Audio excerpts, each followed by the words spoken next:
welcome you on into another episode of the Big Time Sports Podcast Show. It's Mitch Spinell and Mitchell Balla here to give you the latest in the world of sports for this second episode of the week. Mitch, it's good to be back here with you, back to be in the state of Ohio, and we're here now to talk another round of sports. Mitch, good to see you back in Ohio. It means you made it back safe and soundly from Nashville, Tennessee, where I'm sure you had a great time. Also, just very appreciative that you can call me by my name twice this week in emails at work. I've been labeled as Michelle. So I'm just happy that somebody here still knows my name. Well, someone's getting fired from that, but we will make sure to, before we get to that work occurrence, I want to remind you guys, of course, of our last episode. We went over the schedule for this week in high school action for here on Big Time Sports. You can also make sure to follow us on all of our social platforms, which we'll get to later on in the episode. So, Mitch, I mean, we're getting near finals week for a lot of schools. You mentioned it before the episode started that it is finals week for the Federal League team, so a lot of schools did not play this week. That was not so much the case in my area, as there were still a lot of teams active, but I think that's because we take off of next week. So going into this deep winter part of the season now, alongside with basketball, we're seeing a lot of action in Tuscarawas, in Stark, in terms of athletics. Obviously the teams in the IVC, along with Dover and New Philly, doing things, teams in your side, the Federal League and the PAC. What are some of the biggest, let me take that back. What are some of the most notable instances right now in high school sports that you can really give us an input on so far for this winter season? Well, I alluded to it in our last episode where we kind of recapped the past week in high school basketball here in Stark County. And really, Mitch, it's the Glen Oak Golden Eagles. And what's interesting about them is a lot of people weren't sure what to expect. They had a very solid player coming back in Ja'Cory Lipkins, but not a lot of people expected them to really make noise in the Federal League. You look around, there was players across the Federal League and three notable names, and McKinley returned the most players from last year's varsity team. And even their head coach said that he thought this was the most talented team they've had. Now McKinley's dropped 2 in a row, and here's Glen Oak sitting atop the Federal League standings, 2-0 in the Federal League. And they are getting big time plays from big time players, including one sophomore. And right now, I'd say that's the surprise so far for boys basketball. And Mitch, on the other side, it might be the same thing for girls basketball here in Stark County for Glen Oak. This is a team that this might be their weakest team in years in terms of talent. Now, when you talk about talent, that only takes you so far, and then coaching can take you so much further. And that's why this team right now, with how the season has started, is going to be the team that spoils and ruins a lot of teams' seasons. They're a team that is winless in the Federal League right now. They're a team that is led by one of the most notable head coaches in girls basketball, and not only Stark County, but maybe in Northeast Ohio, and head coach Paul Wackerly. And he knows how to game plan. And so it's safe to say, although Glen Oak girls have gotten off to a rocky start here, something that they're not accustomed to, it's safe to say that head coach Paul Wackerly will be able to get teams to fall somewhere down the line, and Glen Oak might be able to play spoiler, as well as building something up with a young team as they head into the playoffs. But right now, a tale of opposites for boys and girls at Glen Oak, but that has to be the storyline for both sides so far. No kidding. We talked about the Eagles on this past earlier in the week, getting those huge victories, and we'll see where they go here moving forward atop the Federal League right now. Now, as for my side, I mean, we've had a number of games this past week. Among the top schools right now is Strasburg, the girls' side, especially 6-1, as well as the boys' team. 2 programs that many people were, I'd say on the boys' side, more unsure of where it would go compared to the girls, because the girls were top the IVC last season. You get a breakout star in Riley Thomas, and Coach Troy McClellan, who obviously is known around these parts as the guy who helped lead Strasburg to its second and to date last state playoff appearance in 2001. He's been able to come back into the girls program and really bring toughness to the program, bring some serious skill. And this year they've been doing some great work. The boys' side was different. You still have a number of holdovers from the Adam Hall era, but Ron Miller has brought a great sense of leadership to this team already. And he's a young guy. He's just a few years older than you and I, but he carries himself very much like a seasoned veteran. And that really, really shows in the way that Strasburg has been able to go up against some of these schools this year. It's a little bit different from the Adam Hall days where, you know, a big part of that program was very few mistakes, or if you made a crucial error or a poor decision, you're out, and then you just have that rotating bench back in. With Miller, it's a little different. You're able to breathe a little bit more on that side, and that's nothing against what Coach Adam Hall did, but it's such a uniquely different way that Miller is handling it so far as a younger coach compared to Hall, who had been there for a number of seasons. Now, it's going to be a big test for Strasburg coming up because they're going to be playing on Friday, a game in which I will be at, on their home floor against the Hornets of Malvern. Big Time Sports will be there. The Hornets right now are also one of the top schools in the IVC, I believe, right near the top of the IVC North, at the top right now at 2-0 alongside Strasburg. They're 5-0. Tigers are 6-0. And they've been very, very handily beating teams early on the IVC North side. I'm very curious as to what will happen in that game Friday, if how much scoring there will be, because Malvern can definitely put on the points, but Strasburg's defense has been a crucial part of the team's success over the last few seasons. And this is, I think, Mitch, for both sides, for us in our respective counties, one of the best times for high school basketball, because as we head into the holiday break, you see teams kind of break away from their league opponents, right? We're going to see league matchups here for about another week or so. And then some teams travel away. They play in these out-of-town tournaments. They play in some local invitationals. And that is what's so intriguing to me, is because you see some of these teams around here right now, like you mentioned, Strasburg off to a phenomenal start. Malvern is having a phenomenal start. And you look up here at teams like Lake and teams like Glen Oak in boys basketball. They're going to test themselves here. And you're going to see where they really stack up, because we cover the teams that we're responsible to cover here in the area. And obviously we'll talk about bigger storylines throughout the state of Ohio when they come up, but you generally know who some of the top teams in the state are. And a lot of these teams like to get out and test themselves. We know what the coaches in our respective leagues and conferences think about each other. We think that they play in the best conference at their division, which I don't think you and I would really disagree with that, with the competition that's there.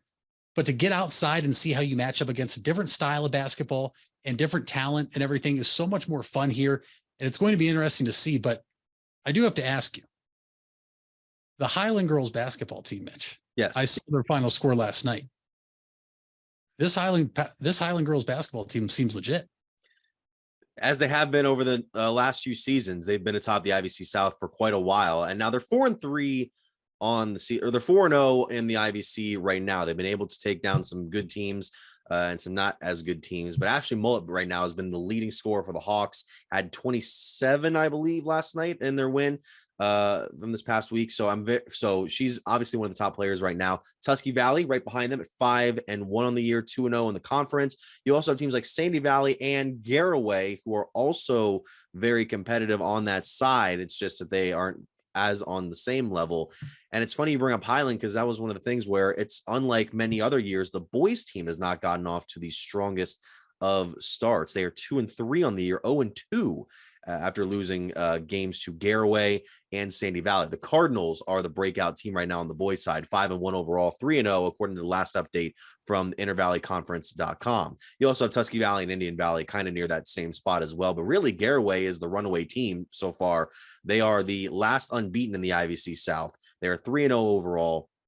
The Rodens, Alexander, and Brady look very, very solid. That whole team has been a very well-oiled offensive machine, and they're able to produce points, and they can lock down, especially when they need to. I saw a part of their games against Indian Valley, and Garaway for the last season plus has been very, very solid in lockdown defense. Well, it seems like with Sandy Valley's emergence, that's a team you got to keep your eye on, because maybe they weren't picked to be at the top of the IVC, but it seems like they are a team right now that is off to a start surprising people, much like Glen Oak is up here in boys basketball. And one thing I did want to mention in terms of girls basketball, right now it's green. The Green girls are atop the Federal League. They are undefeated. And what a thriller they played in last night, Mitch. I'm not sure if you saw it. I think you did. And for anybody out there that hasn't seen it, go ahead and head over to our Twitter. Riley Shimoleski of Green hitting a deep three-pointer as time expired off the glass and in to knock off Lake. Lake was a team that had just made a ferocious comeback against the Jackson girls this past Saturday at Lake. They were really rolling well. They started the season off 4-0, tripped up a couple times, but what a shot from Shimoleski, who is just a great team player for Green. And to see her get that shot and make it, and then see how the team erupted. And Green right now undefeated in Federal League play still. So wanted to make sure we gave them their respect on the girls' side, because Everybody else in the Federal League right now, Mitch, has at least 2 Federal League losses. So now a team's going to not only have to beat Green the second time around, whether it's at Green or at home, but they're also going to have to get help from another Federal League team. So that's something to keep an eye on now, because typically in the Federal League, a Federal League winner in girls basketball never loses more than 2 when you're talking about a league champion. Of course. And as far as the north side on the girls' side in the IVC, Tuscarawas Central Catholic has that edge over Strasburg because they beat them in New Philly a few weeks ago. And of course, Malvern's right up there too. Maddie Powers, by the way, last year's reigning IVC North Player of the Year, dropping 32 points in last night's game. So if she keeps it going, she's going to be winning back-to-back Player of the Year honors. And then you brought up Sandy Valley on the boys' side, who they were around 500 last year. Overall 10-13, 3-9 in conference play. So they've already matched their win total in conference from last year already. So that's a very good start. But on the girls' side, it was funny you brought up Sandy Valley, because Indian Valley got a very solid in-conference win, kind of a stunner, 51-44 last night. And that was a big win for the Braves, their first in-conference win of the season. So that is all we have for this segment on high school sports. When we return, we'll be having more throughout the world of athletics right after this. Buying a home has never been so affordable with record low interest rates. Hartzler's Quality Housing is ready to put over 40 years of experience to work for you. Family owned and operated since 1978, Hartzler's has a wide selection of model homes on site with a knowledgeable team to help make your new home a reality. Open 6 days a week. Visit them off I-77 in Dover or online at hartzlers.com. Hartzler's Quality Housing. Quality from start to finish.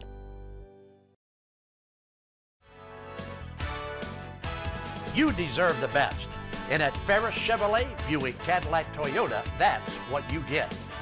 We consider you, the customer, to be part of our family. Anybody can make promises, but when you visit Ferris, you get the Ferris deal from a Ferris wheel. So if you're looking for a car, truck, or van, think Ferris. You invest a lot in your home and vehicle purchases. Van Nostrand Young and Associates want you to feel secure should anything happen to those investments. We partnered with providers like Grange Insurance and other industry leaders to be sure you're presented with the most complete coverage to fit your needs. Because we're not only here to protect the items you invest in, we're here to protect your future as well. Call Van Nostrand Young Insurance in North Canton at 330-497-1867. We all have 206 things in common. Our bones keep us up and moving. And we at Cleveland Clinic Union Hospital care about every single one of them. From the tip of your finger to a brand new hip, our orthopedic experts will keep you going while keeping you safe. For every break and breakthrough, for every bone and joint, for every care in the world. Get the care you need when and where you need it. Visit unionhospital.org. When others treat your fries as an afterthought, all you're left with are cold, soggy fries. That's why Wendy's new fries are ones you won't forget, guaranteed to be hot and crispy, or we'll replace them. We're talking natural cut, skin-on fries, perfectly seasoned with a hint of sea salt. In fact, they're even preferred almost 2-to-1 over McDonald's. These are fries so hot and crispy, they beg a new question. What would you like with your fries? Try them today, only at Wendy's. At participating U.S. Wendy's, taste preference based on a national taste test by an independent research company. And we're back here on the Big Time Sports Podcast Show. Mitch Spinell, Mitchell Balla. Mitch, it's time to talk baseball, even though we're in the off season, because we have one story that pertains to us. Well, one story that doesn't quite pertain to us, but it kind of does. The Cleveland Guardians announced on Thursday that the team has officially signed catcher Mike Zunino to a one-year contract. Now, this is a guy who was an all-star in 2021, hitting 33 home runs, which I believe at the time of this recording is the third most for a catcher in MLB history, and I believe was the most for a catcher among Rays history at the time. But his 2022 season was hampered by injuries, in which he only batted 148 with 17 hits, 5 home runs, 16 RBIs. Granted, Mitch, this does seem like a bit of a step up from the catching carousel we had last year, to the point where Sandy Leone, I think, was on the active roster at one point. That being said, I like seeing Luke Maile and seeing what he could do. I like seeing Austin Hedges, and we'll get to the other guy that you mentioned a few days ago, or maybe it was yesterday, in a bit. But What do you think of this signing? And do you think this will bring consistency to the Guardians lineup, not just the backstop? Consistency overall as a hitter? No, I don't, because in a career for Mike Zunino, which he has been playing since 2013, broke into the league with Seattle. He's been with the Mariners and the Rays. Zunino's a 200 career hitter. Now, we'll throw last year out the window, Mitch. Like you said, he was hampered with a certain fracture in his hand, only played 36 games. But consistency in terms of power, Mitch, the answer is yes. 146 home runs in his career in 10 years and hitting 200. You look at the RBI, 361 RBI. That's going to be a huge boost for the Guardians. When you look at somebody else like Austin Hedges, who only has 66 career home runs in 8 years and 207 RBIs in his 8-year MLB career. And Hedges overall is a 189 hitter. So average wise, you're talking about 11 points. Defensively, though, Mitch, when we had Austin Hedges, when we got him in the trade from the Padres, it was said to be he was a very, very good defensive catcher. And this past season proved otherwise. He was not very good defensively whatsoever, especially in the playoffs when the Yankees could continue to steal on him. Zunino now has a lot better percentage defensively, but I think the ultimate question here, can he handle the pitching staff? And if he flops, is Bo Naylor ready to take on a huge role? Because I think that's all this is right now. We signed him to a 1-year deal worth $6 million in Zunino. Bo Naylor is going to be 23 years old. He's very young, and you're talking about a pretty veteran-laden group in terms of experience, right? Sticks, Tristan McKenzie, we know is very young. We know Shane Bieber is the old guy, and he's still young at the front of that rotation. But these guys have pitched a lot. When you think about those two, Cal Quantrill, we don't know what's going to happen with Savali and Plesac. Is Bo Naylor ready to assume the role that Hedges and Maile had last year, where we gave up outs at the plate because they knew how to call a phenomenal game that led to our pitching staff being yet again one of the top pitching staffs in all of baseball? I think that's the question here is, can there be that seamless transition from an outsider into the clubhouse? And can he just be not even what he was in 2021, Mitch? I'm not asking him to be an all-star, hit 33 home runs, 62 RBIs. He was 20th in MVP voting. Can you get 20 home runs from that spot? Can you get 20 home runs and 50 RBIs? Because if so, and you have the addition of Josh Bell, you really are down to one spot in your lineup that's a weakness, and it's Miles Straw. And Mitch, I'm willing to bet Miles Straw will not be nearly as bad as he was last year, because if you look at his career numbers, it's an anomaly. He had never been that bad in terms of average and everything else offensively at the plate. So we fill a need.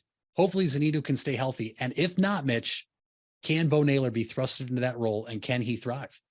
I'm hoping that for Bo's sake, and maybe for the organization's sake, unless he were to completely fit into that role immediately, that you take this season to keep developing him. And, you know, if Zunino is essentially a 1-year rental, then that's okay, because your third season up in the big leagues, you could probably get it in by that point to make Bo your starter. Now, Chris Antonetti, I believe, did say it in his Thursday press conference that they are still, you know, focusing in on trying to make sure that Bo gets accustomed to the major league game. And I'm fine with that. It is more so a focus on defense, I think, for Zunino than anything else, because the power is there. The power can be more of a presence than anything that Hedges or Maile brought to the lineup last year.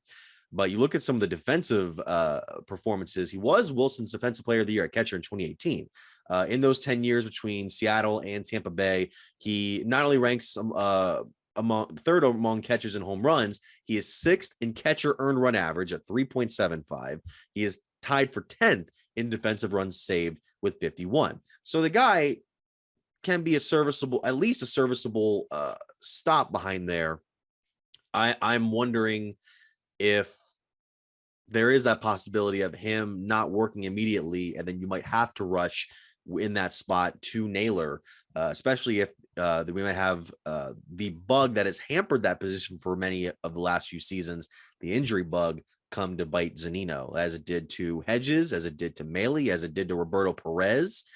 It's John Gomes too. I mean, you can trace it all the way back practically, Mitch, to Victor Martinez, because a lot of people tend to forget Carlos Santana was a catcher when we got him in the trade from the Dodgers. They got ran over in Boston, yeah.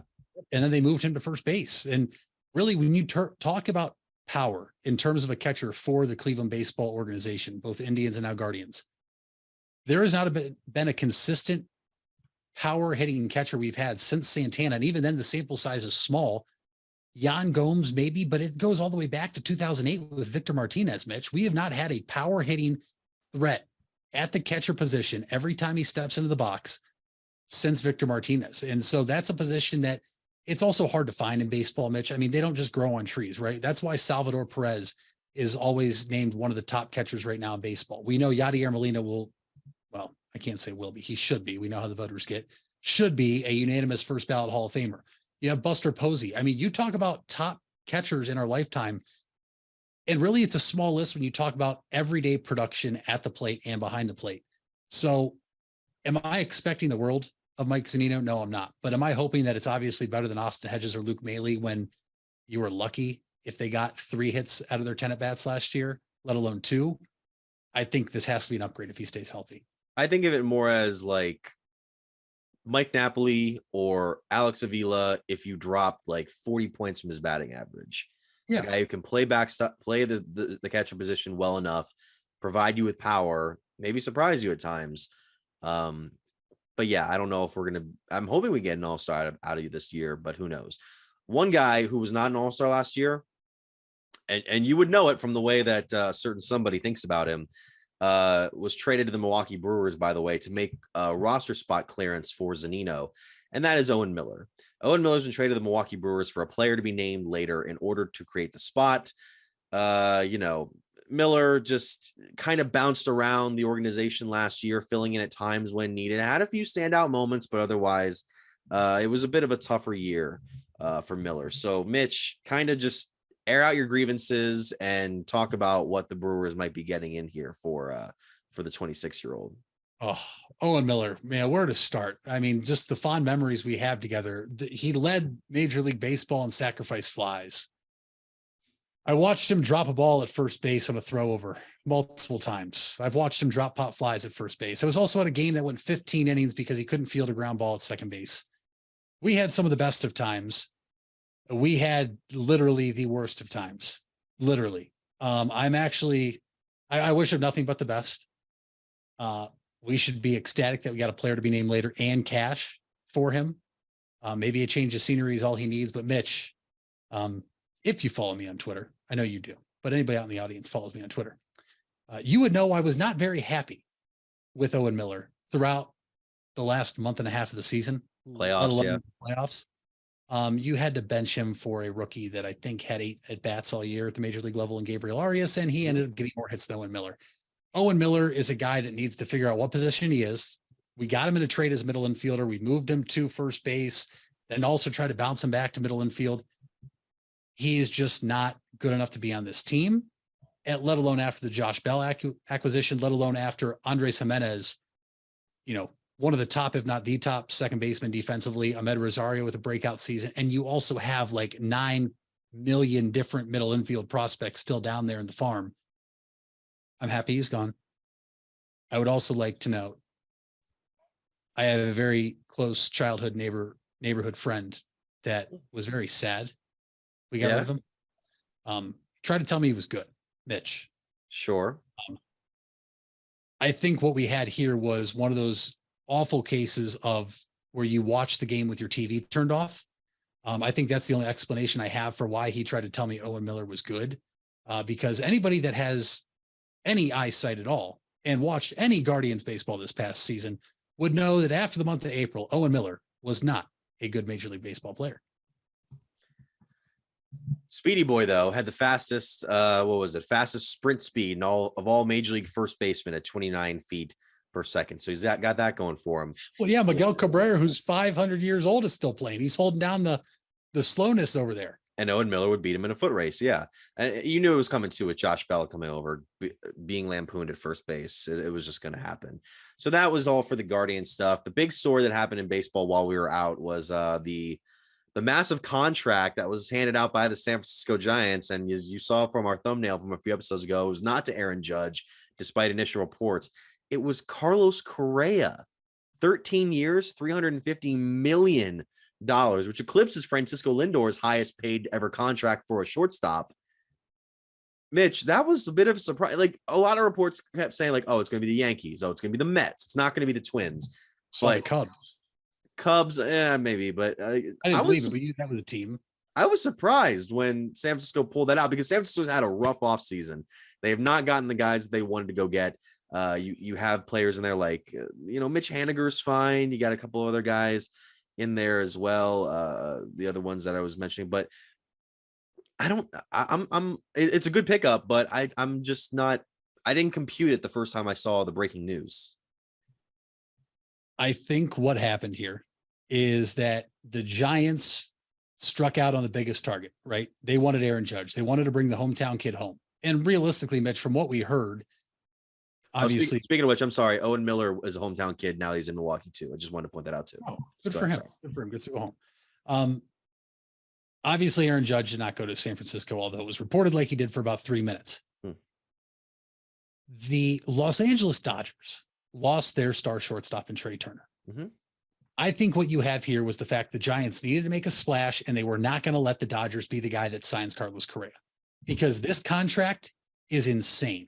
Yeah. Carlos Correa is 28 years old. This is a 13-year deal that is going to take him till he's 41. Mitch, I am willing to bet this is going to be a Bobby Bonilla-like deal and he will not be playing baseball at the age of 41. At least not at the level they're paying him right now. This is a contract they're paying for his production in 8 years in the big leagues. This is a guy that is a 279 career hitter. He has 155 home runs, 553 RBIs, although there's asterisks because, he knew what pitches were coming. We'll have to see what he does now, a couple years later. That's neither here nor there. I mean, Mitch, the thing in baseball is typically once you get into the early 30s, mid 30s, your production falls off. There's not many people that can, show they can play baseball for that long of a time. $350 million for 13 years is going to bite them in the butt.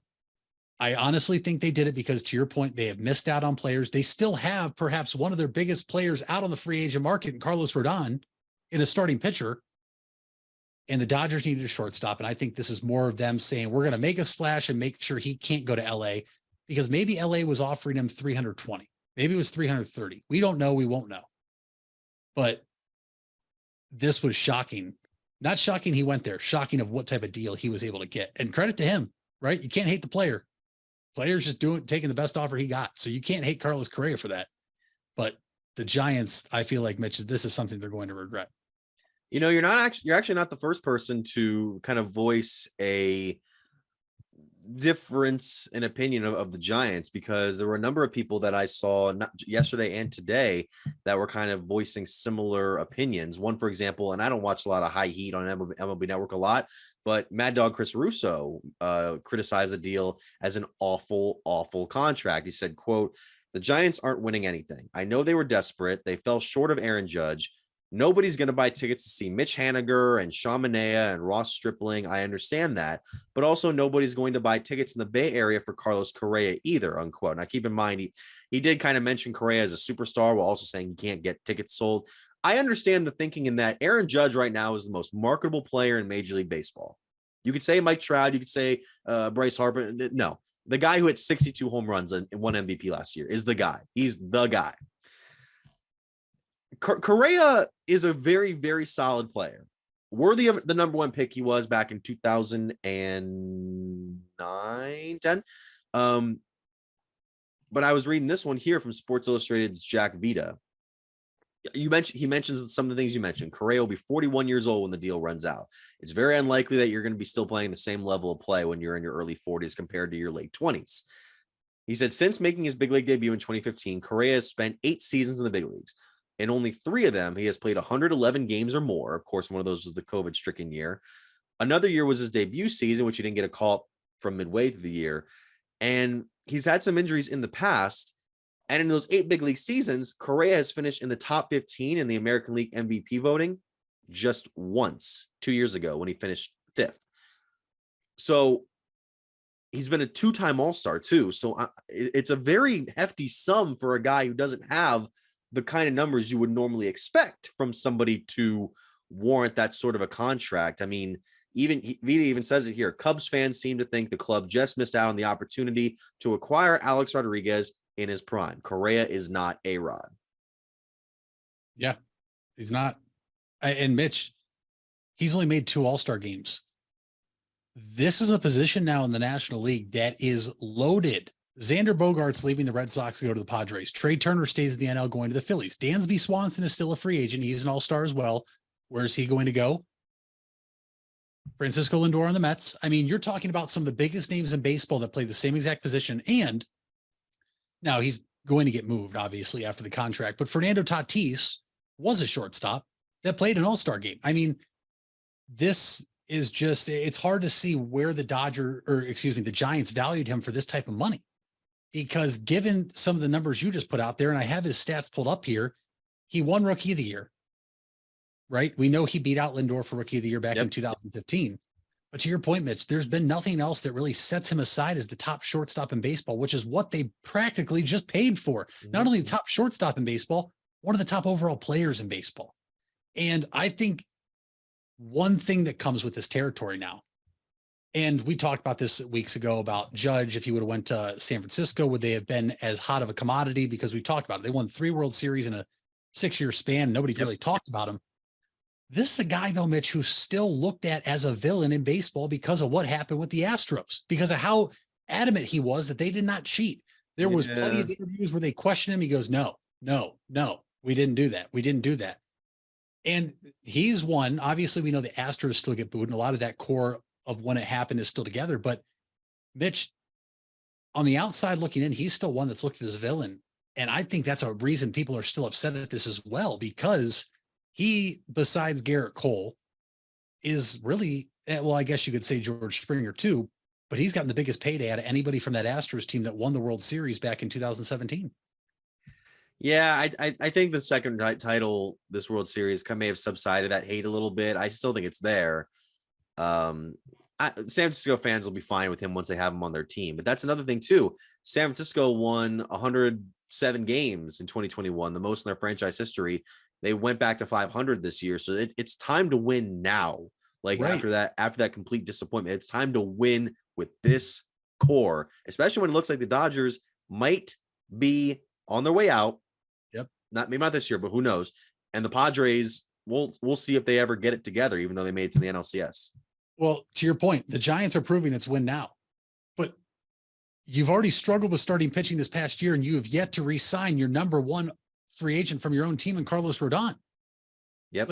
You struggled in that department, and you have yet to address it in terms of the level of play Rodon brings to you when he's on the mound, and he's left-handed. I mean, you don't see many left-handed pitchers that are that great, but to your point, Mitch, the Padres window is really 2 years because they have Juan Soto still.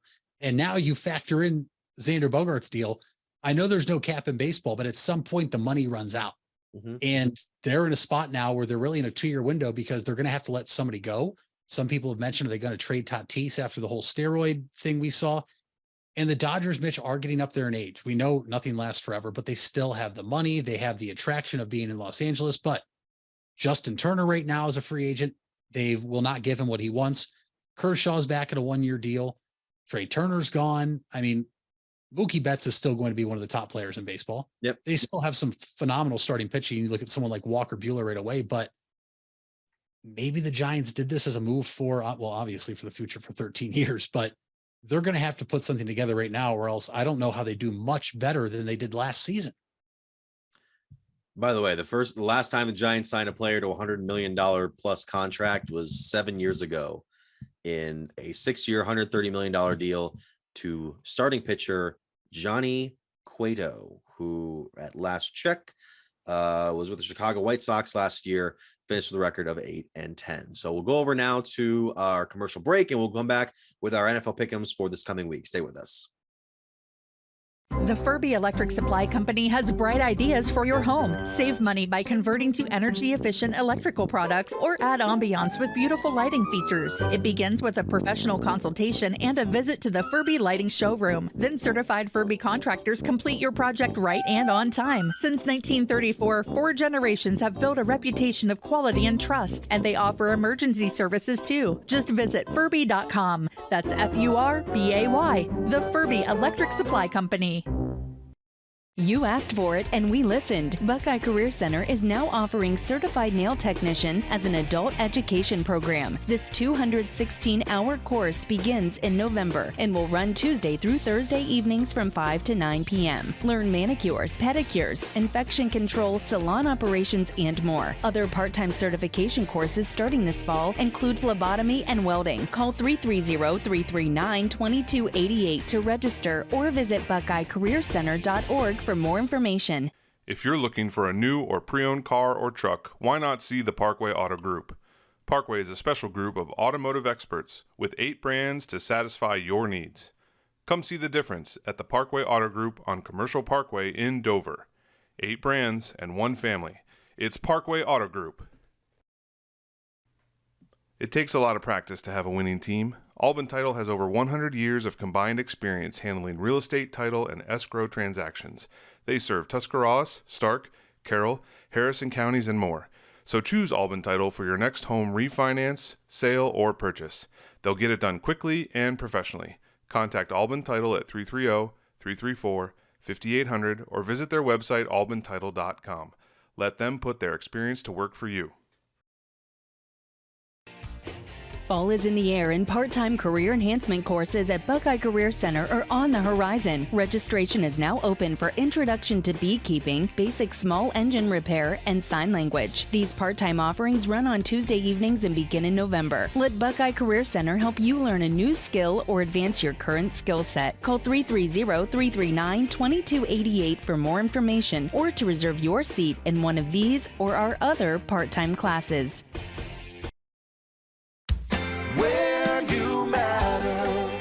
You matter. Everyone plays a part. We all have a role. Each of us can make a difference. You do matter, and the best way to have a positive impact is to pay it forward. With each of us helping one another to cope, feel better, and know that we belong. Pass on the positivity today. Tell someone else they matter too. Alt Care. Alt Care, Alt Care. Where you matter. Back here on the Big Time Sports Podcast Show, Mitch Spinell alongside Mitchell Balla. Mitch, it's time to now go over to our pick'ems for Week 15 of the National Football League season, and it is now time to start off with our Thursday night matchup. Man, we have an NFC West matchup in Seattle where we have the 9-4 San Francisco 49ers coming off a huge blowout over the Tampa Bay Buccaneers with, again, Brock Purdy is your starting quarterback, and he made Tampa Bay look like chumps on Sunday, up against the 7-6 Seattle Seahawks, who lost surprisingly to Carolina this week at home. Yeah, Mr. Relevant going for his career as in as many weeks. He is listed as questionable. He is expected to suit up. Mitch, I've said it all year. I'm going to ask you if you remember what I've said all year about some certain teams in here and a side of the ball. Do you know what I've said all year? What have you said all year? Defense travels. Niners have the top defense in the NFL, and they're on the road. I believe it's going to travel. I am taking the Niners with the points tonight.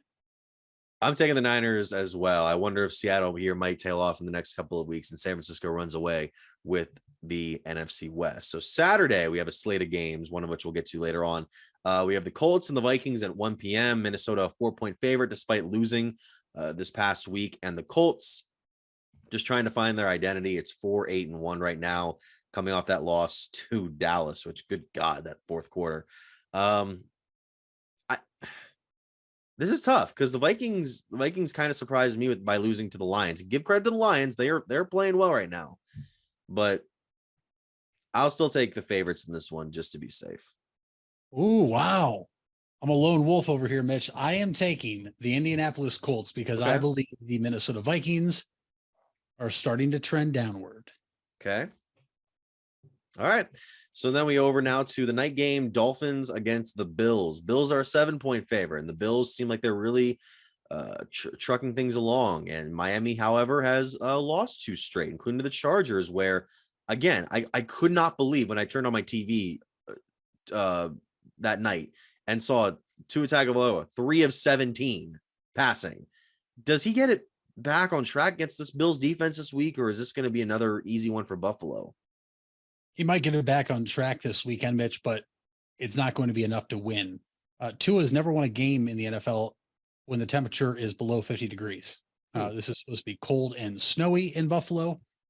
And I'm rolling with the Buffalo Bills also because it seems like the Dolphins have this mentality like the weather doesn't matter. Weather does play a factor sometimes, folks, especially when you're a team from the South that plays in a dome that constantly puts the opposing team's bench in the sun so you don't have to get too hot during a game. The Bills are going to throttle the Dolphins on Saturday night. Bills clinch a playoff berth with a victory. So then over on Sunday, the Eagles take on the Bears. Eagles are among the league's best. Bears among the team's worst. Philly's a 9-point favorite. I think this is probably an easy one for both of us. Yep. Yeah. Eagles.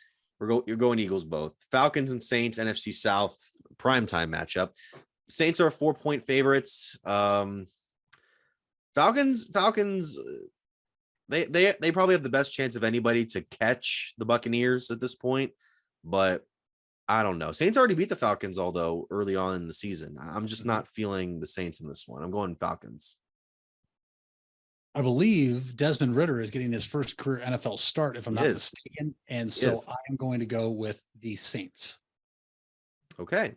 So then we go over to Lions and the Jets. Now this is the one where like two teams that are kind of really fighting for playoff spots right now. The Jets are 1.5 favorites going up against these upstart Lions. And looking at the standings here for the conferences, the Jets are 1, 2, 3, 4, 5, 6, 7, 8, not ninth in the standings at 7-6.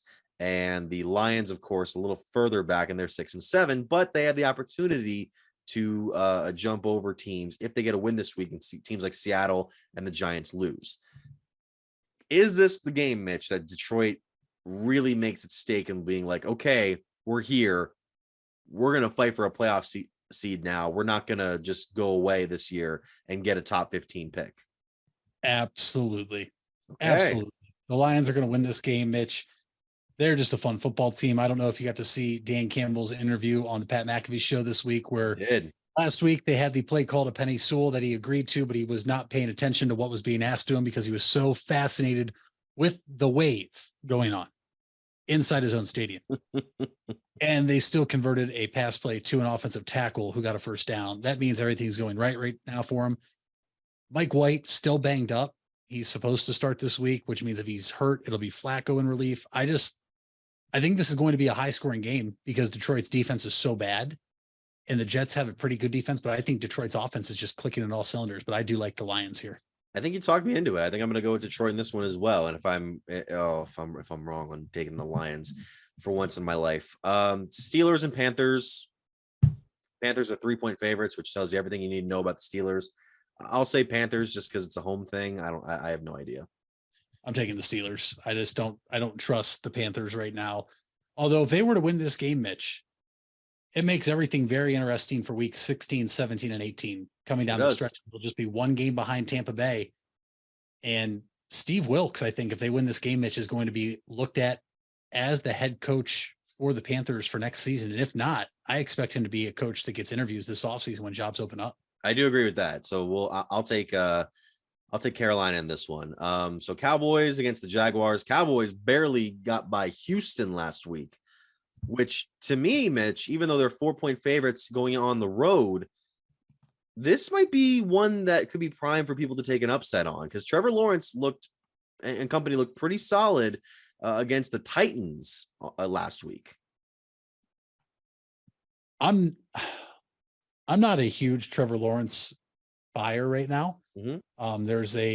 I am in a certain group chat with some folks that felt the need to boast that he was AFC Player of the Week. Folks, Baker Mayfield had done that before, and Baker Mayfield was also NFC Player of the Week. So I'm going to stay here on the Cowboys. I think they win this game a lot more convincingly than they did against the Houston Texans last week. I actually hope I'm not wrong because I don't like the Jaguars at all.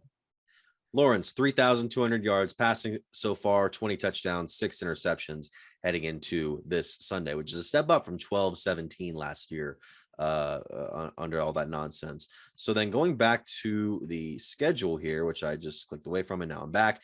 Chiefs against the Texans. Let's just move on. They're 14.5-point favorites, by the way, which oh boy.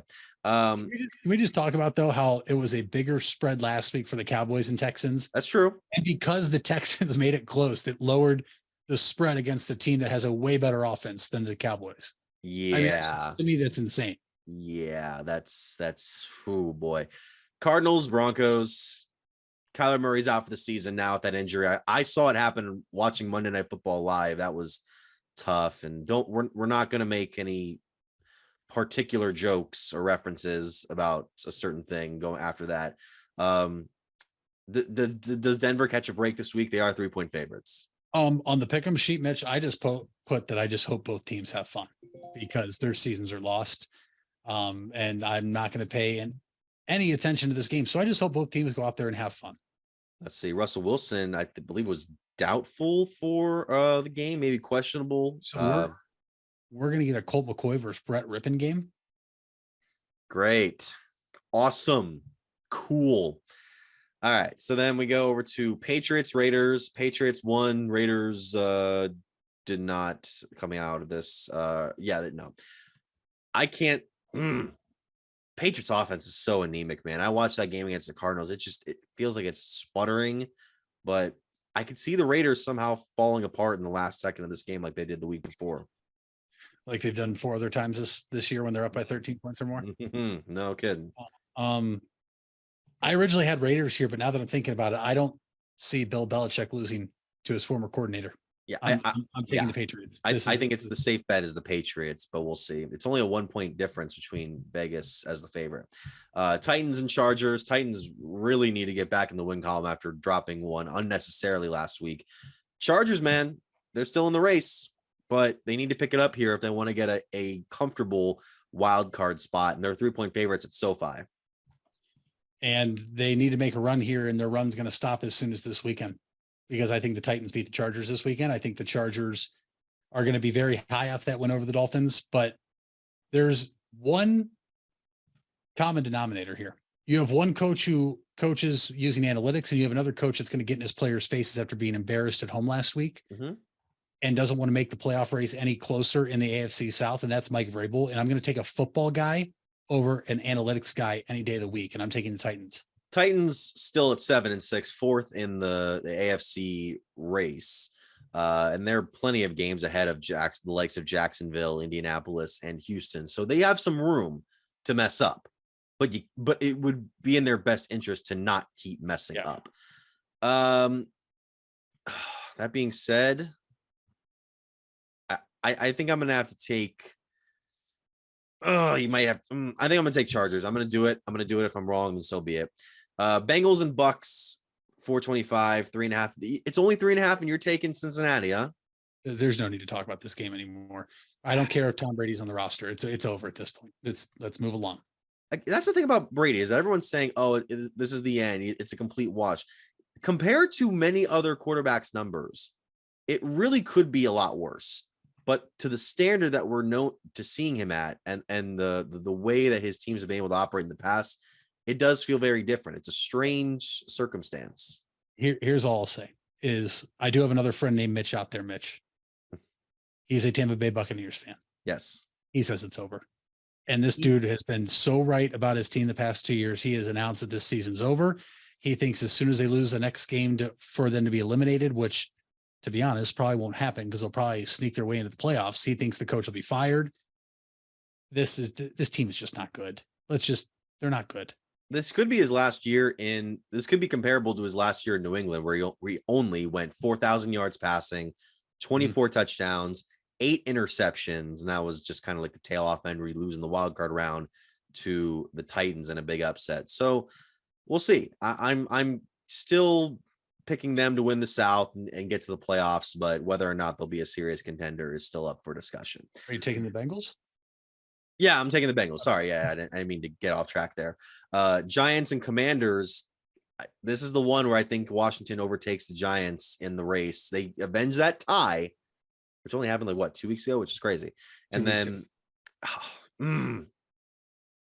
I'm taking Washington on this one. I like where they're going. It's not like they're shooting up. They're kind of like trickling up right now. And the Giants were up here for a lot of the season. Now it's just falling off free fall. It sucks to see that because I like what Brian Dable's been able to do with that team, and hopefully they can build upon that. But Washington's going to take this one. I agree. I actually think this is going to be a very entertaining game. I think these teams I are hope just so. so even across the board. They're so even, Mitch, they tied. That's how even they are. Yeah. I do like Washington here, though. I do think this is where they'll overtake them and really kind of stake their claim in what would be one of the final wild card spots. And should they not tie again, the loser could very well be out of the playoff picture if Detroit wins this weekend. Well, whoever wins this will take the 6th seed going into the following week, because Washington, New York, both have the same records. And then Seattle's right. Unless they tie again. Yeah, the tie. They could tie again, which would be very interesting. And then I believe it would keep them. Well, it depends on what Seattle and Detroit do, because Seattle's 7-6 and Detroit is 6-7. Green Bay. Okay. Green Bay we'll get to in a second here, because that is our last game, our second last game, Monday night, Rams and Packers, a game that I'm very, very confident that ESPN thought would be for much higher stakes than it is at this point in the year. You can just tell from the placement of the game and the two teams. Packers are 7-point favorites. I don't think that's crazy to put out there.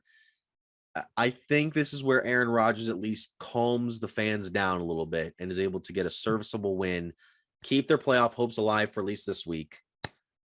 Whether or not that comes to fruit, I don't know. And it's hard for me to say it will happen.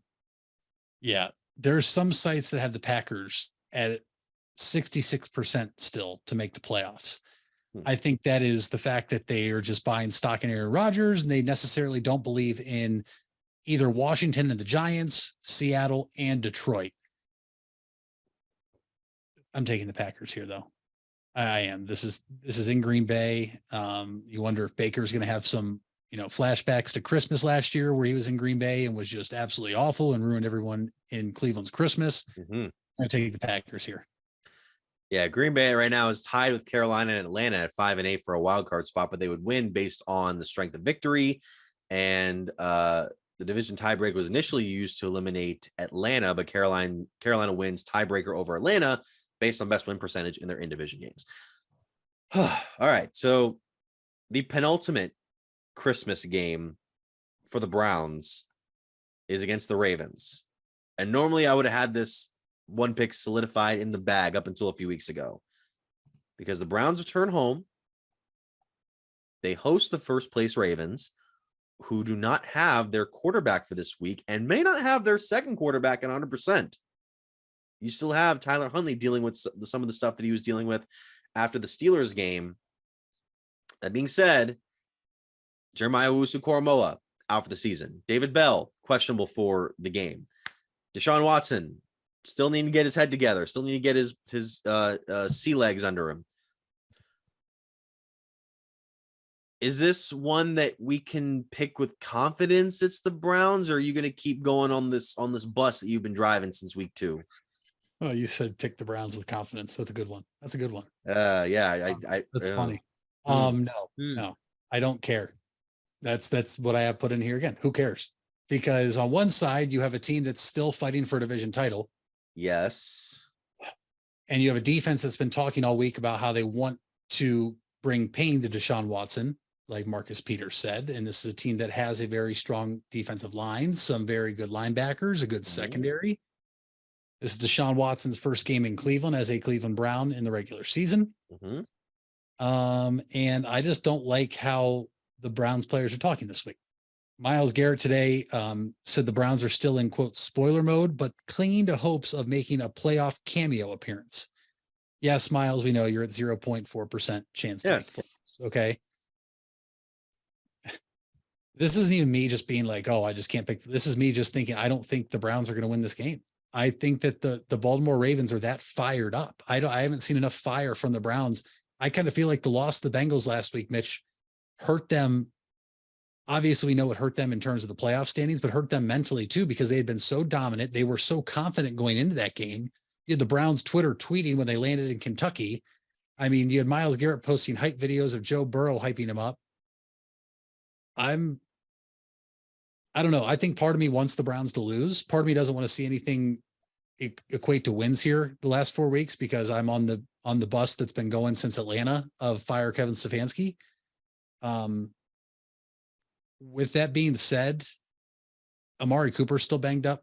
And like you said, David Bell's questionable. I'm going to take the Ravens here just because I think they're playing for so much more than what the Browns are. But don't worry. I'll still be tuned in at 4:30 p.m. on Saturday afternoon with a Browns jersey on of some sort, some color, some player, telling myself that we can win this game and still make the playoffs. Don't you worry. Yeah, you still have the chance. And, look, the Bengals loss wasn't great. A loss is never great. If you had told me right after Lamar Jackson got his injury with the 2 upcoming games, which one would you bet on the Browns winning more than the other?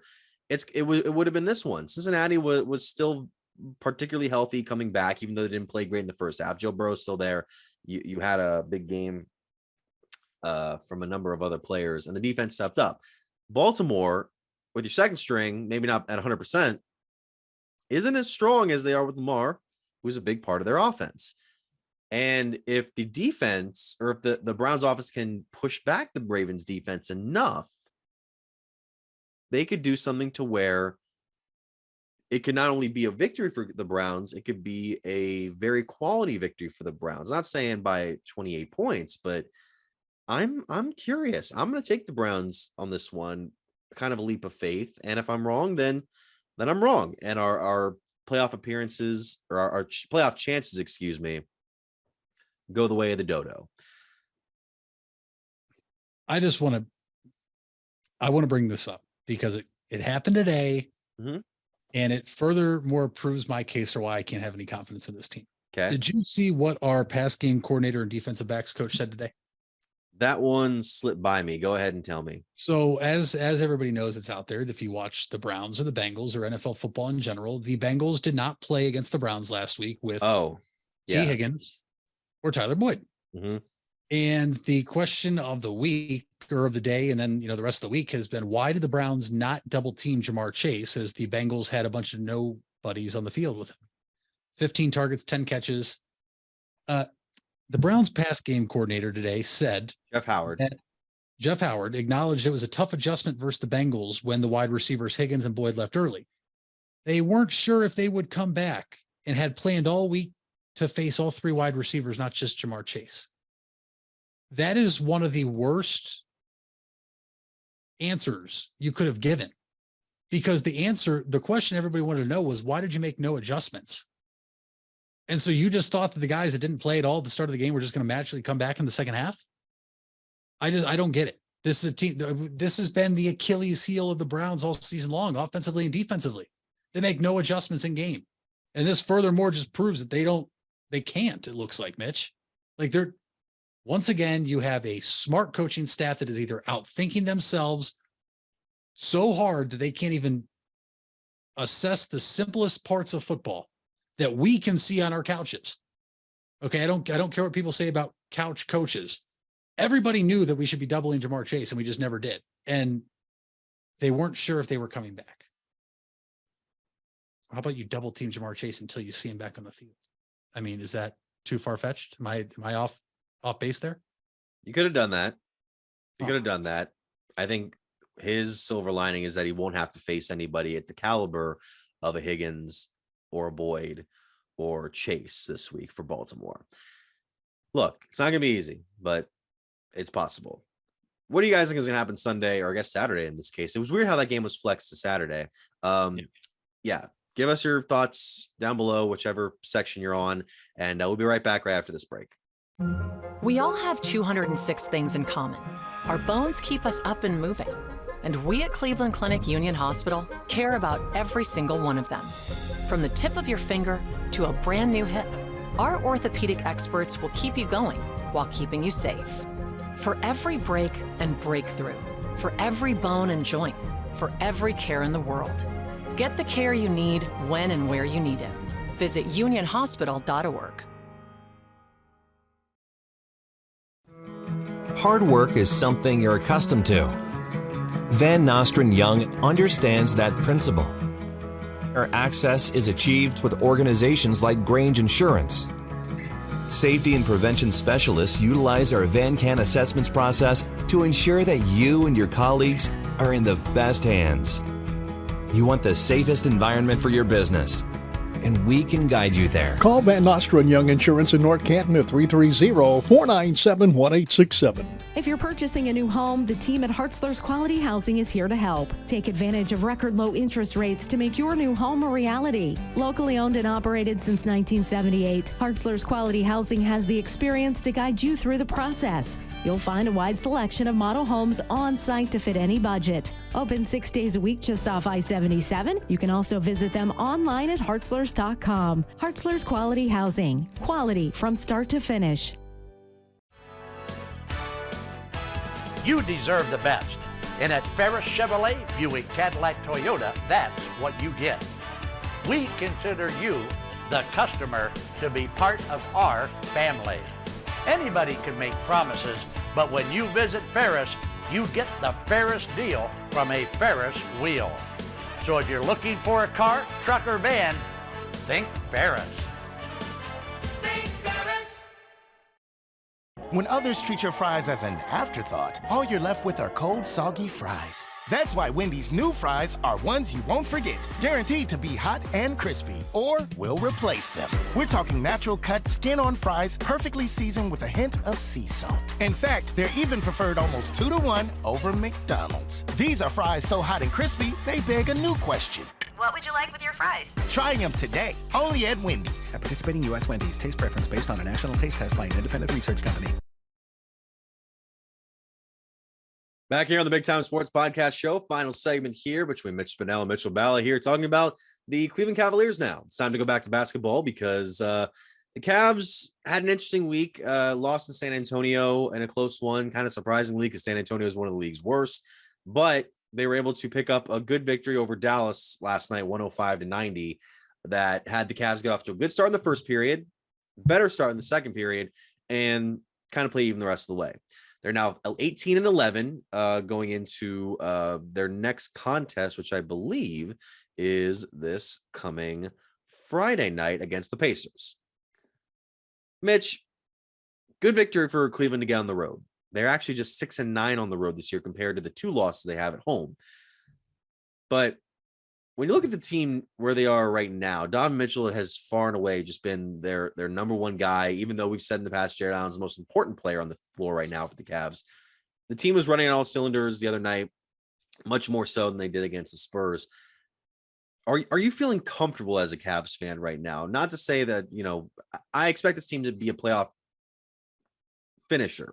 Not to say playoff contender yet because there's so many teams in the East. But do you feel comfortable as a Cavs fan at this point in the season based on, what is it now? Nearly 30 games we've gotten into this season. So we're about, what is it? Over a third of the way done. Yes, Mitch, I do feel confident as a Cavs fan because not only are we 18-11 and third in the Eastern Conference, we have made home court matter. Right. You mentioned we've only lost 2 games there so far. And the interesting nugget is we do return home Friday. We now play 6 straight games at the Rocket Mortgage Fieldhouse. All right. So this is a place where the Cavs have thrived all season long and they need to continue to thrive there because they welcome in some tough opponents coming up, but we'll get there in a sec. I feel confident because Donovan Mitchell is a superstar. Mm-hmm. And I feel confident that we are winning games like this. It's crazy to me that we went and beat the Mavericks that have probably a top 3 candidate for MVP right now, at least preseason top candidate in Luka Doncic, and we lost to the Spurs. Mitch, we are winning right now with Donovan Mitchell playing really realistically. Mitch, he should be talked about as an MVP candidate. Let's just be honest right here. And everybody is more worried about Darius Garland. I'm not worried. Darius Garland is 22 years old. He is young. He's younger than both of us sitting here right now talking about it. He got to play last year as the number 1 option on the team. He signed a deal in the offseason and he is worth every single penny of it. But then you bring in a superstar in Donovan Mitchell. I think it's taken Darius a little bit more to try to gel with him, right? Not only that, but this is a guy who missed time with his eye poked and then had to come back and try to find the meshing with Donovan Mitchell that he just hadn't yet. I'm not worried about Darius Garland, Mitch. There were people the other night who were up in arms about his performance against San Antonio. Yes, it was bad, but guess what? Every player in the NBA has a bad game. Everyone does. There's going to be times later on here in the next couple of months, Donovan Mitchell has a bad game. And I want to know if the same people that I woke up to on Twitter that wanted to trade Darius Garland What? Want to trade Donovan Mitchell if he has a bad? Yes. You ever talk about being triggered at 5 a.m, Mitch? I was triggered at 5 a.m. to wake up and see people wanted to trade Darius Garland. It's a regular season game. Like, he's 22 years old. It takes a while for these guys to mesh. Not to mention Jared Allen's been out for how long, Mitch? And we talked about it when the Cavs kind of started to falter without him. I love where this team's at. This is a top 6 team in the East. But Mitch, to my next point, this is where they have to prove they are, right? You say you're this really tough team to play at home. Okay, prove it. You have 6 games to prove it. You play the Pacers. You play the Mavericks. You play the Jazz. You play the Bucks. You play the Raptors. And you play the Brooklyn Nets, your next 6 games. Yep. Mitch, if I'm not mistaken, are all those 6 teams in the playoff picture either in the top 6 or in the play-in?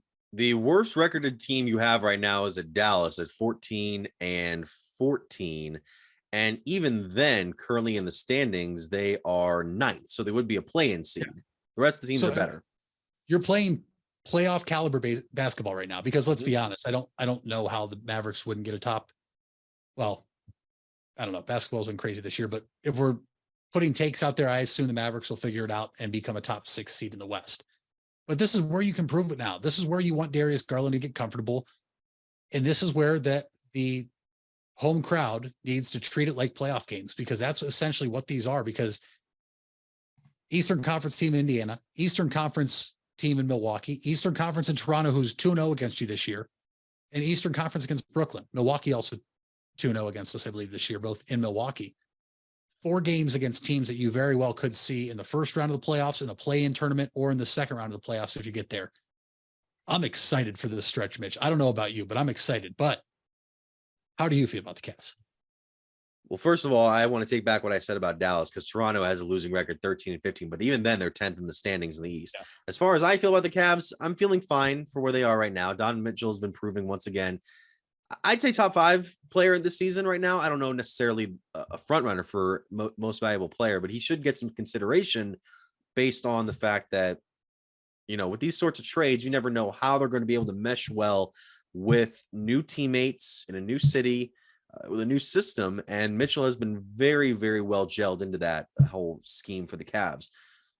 There are times where I do worry about Garland, not just based on his ability to keep the ball out of turnovers. And, sometimes he tries to play hero ball, sometimes a little too much to my liking, but he does make a number of the shots. That's what's crazy about it, is that I'll be worried that he'll take this late 3-pointer from 40 feet away and it goes in and all my problems wash away. Evan Mobley, I'm still good with. I just want to make sure he gets his offensive game going to where he can break out for a dominant night. Kind of like with a guy like Robert Parrish used to do with the old Celtics teams in the 80s, where even if Bird and McHale had a good night, Parrish could maybe break out a 30-point game and really help the team in spots they need help in. My thing right now is just on Caris LeVert, just make sure that he can be a consistent 5th or a guy coming off the bench when he's struggling, as he was early on in the season. Because you got guys right now like Kevin Love, who is just one of the top 6 men in the league. Cedi Osman had a great start to this year, kind of sliding a little bit, but still at a point where I'm comfortable with him as the 7th man. We don't have a lot of bench players really to flex around. We only really have 3 or 4 guys consistently coming out to sub in for the starters. I mean, your bottom guy among that core is right now is Raul Neto right now, and then after that, it's just sort of. And he'll be gone soon. Really play. He'll be gone soon. Ricky Rubio has already been cleared to start 5-on-5 drills in practice. You have to assume he'll probably be back by the end of January. And Dean Wade's on, the injured list right now. Right. Yeah, I'm good where they're at. They're third in the conference, man. If you'd have told me at this point they're 3rd in the conference at the beginning of the year, I'd have been ecstatic. But it's just sort of the way that we saw him get up to that hot start. We got a little spoiled. Yeah. He came back down to earth. It's also that gap too between Boston and Milwaukee, where it's just such a, and not to say that they can't play with them, but it's very difficult to take down those sorts of teams. The last 2 conference champions, when there's that much of, I wouldn't even say it's crazy much of a gap, but there is a considerable gap between the Cavs and then the top 2. I agree with you to an extent. The Celtics have 7 losses and 2 of them are to us. And they only have 2 losses at home, and one of them is to us. That's true. The Celtics have 4 losses, or 4 of their 7 losses. 2 are to us and 2 are to the Chicago Bulls. And then Milwaukee, Mitch, we're going to find out quickly where we really stack up with them, I think. I think Milwaukee is the biggest test to this point in the season when they come to Cleveland, because we played them twice in Milwaukee. And we know that's a very rowdy arena with what they've been able to do here in years past, winning an NBA championship, having, perhaps some people don't agree with it, but I tend to, the best player in basketball in Giannis. Let's see what we do when they come to Cleveland, because if the Cavs can, put a scare into them and knock them off, I feel a lot better with where we are. I mean, we're only 3 games back behind Milwaukee and 4 back of Boston, but at the same time, that you're only 1 up on Brooklyn, 2 up on Philly, and 2.5 up on the Knicks. Yeah. And so that's why these games against the Eastern Conference opponents are so vital, because the Pacers are in the play-in tournament and the Raptors are in the play-in tournament. And it's a team that has already beaten you, like I said, twice this year. I'm loving this, though. I really am. Yeah. And I know you are too, because I see your tweets every time that you love these Cavs. Every significant win, especially most of the wins, I try to get that tweet out as soon as I can after a victory. But one day I just did that. And I think it was during the last season when they really started to ramp up the national hype for them. I just kept doing it. It became like a tradition for myself that no one else really follows. But you mentioned a lot of those teams in the East. Really, there's only 5 teams right now that I would consider contenders for the conference title. From Celtics to Sixers. I'm not picking the Knicks right now. I'm not picking the Pacers. I'm not picking even the Heat and Hawks. Heat and Hawks should be higher than what they are right now. Maybe they'll go on a run later on in the year. But the West, it's crazy. 1 through 6, maybe 1 through 5, maybe 1 through 6 for sure. I could see serious. Memphis, I could see serious. Denver, I could see serious. Phoenix, even though they're struggling right now, they've lost 5 in a row, I could see serious. Then you got newcomers like Portland and New Orleans and the Clippers. Clippers aren't new, but the Kings are at 7. Kings are at 7. Jazz are at 8. Golden State's at 10. You just lost Curry for the next few weeks. Yeah. Dallas at God. That's why I'm happy the Cavs are in the East right now, because even though I think they could play with a number of these West teams, and they have, that's such a hard place to get good seeding compared to the East. Mitch, I feel like a lot of folks, and I'm definitely one of them, you look at a team like Portland that sits at 4th right now in the Western Conference. They were at 1st for the first 3 weeks, and you're like, oh, they're gonna go away. They're not that good. They're gonna go away. Oh, the Jazz started off hot. Oh, they're gonna go away. They're not that good. They traded us Donovan Mitchell, and sure, they've fallen back. The Kings, I was like, oh, they're not that good. They'll go away. No, the Kings are rising right now. Yep. It's crazy. And the Pelicans the same way. The Pelicans are the hottest team in the NBA right now. And Zion Williamson is playing what was expected of him when they was drafted, 2 years ago? Mm-hmm. CJ McCollum is doing very well. Brandon Ingram's doing, that team is great right now. And you're starting to see some of the teams we expected to be up there. Yeah, Memphis is still up there. Yeah, Denver's still up there. But Phoenix at 5, the Clippers at 6, and then Dallas at 9. I expect Golden State to fall out. I think it'll be, I will be shocked if when Steph Curry comes back, they are any higher than what they are now in the Western Conference standings. And then to me, it's not even the Lakers. The Minnesota Timberwolves are a huge disappointment right now. Yeah. Sitting there as the 11th seed in the Western Conference. Mm-hmm. Granted, they're only back of the 9 seed by a game, but the West is very, very interesting right now. And it's going to be interesting to see what happens, because just today, Mitch, some publications are putting out trade targets for every single team, because the trade deadline's in February, and you always wonder who the buyer is going to be. And right now it looks like it's so jumbled in the West that you don't know who a buyer and seller is, because if you ask the players on the Timberwolves and the Lakers, they still believe they're a playoff team. Yeah, I think they'll at least make the play-in tournament. Right now, Karl Anthony Towns for the Timberwolves has been out, so the offense hasn't been working as well. D'Angelo Russell, though, kind of having a bit of a little resurgence there, averaging, what was it now? Scoring 20 points in the 4th quarter on Friday's game, averaging 24.8 so far. So he's been able to keep them in there. And that's all we have for this episode of the Big Time Sports Podcast Show. Of course, if you guys are watching this on YouTube, be sure to subscribe, and hit the bell. You can also find us on Apple Podcasts, Spotify, and SoundCloud. Spotify's video as well as audio, and Apple Podcasts and SoundCloud are not. You can also find us on bigtimesportsohio.com. That's where we have coverage of our games, our schedule, and the latest blogs. I wrote a post today about a certain Dover wrestler who signed an NLI to Lake Erie College. Be sure to check out for that. Of course, you can find us on Twitter and Facebook and Instagram. And of course, our individual pages at Mitch Spinell, at Mitchell Balla. Mitch, what's the fact of the day? Mitch, we're keeping it short and sweet today.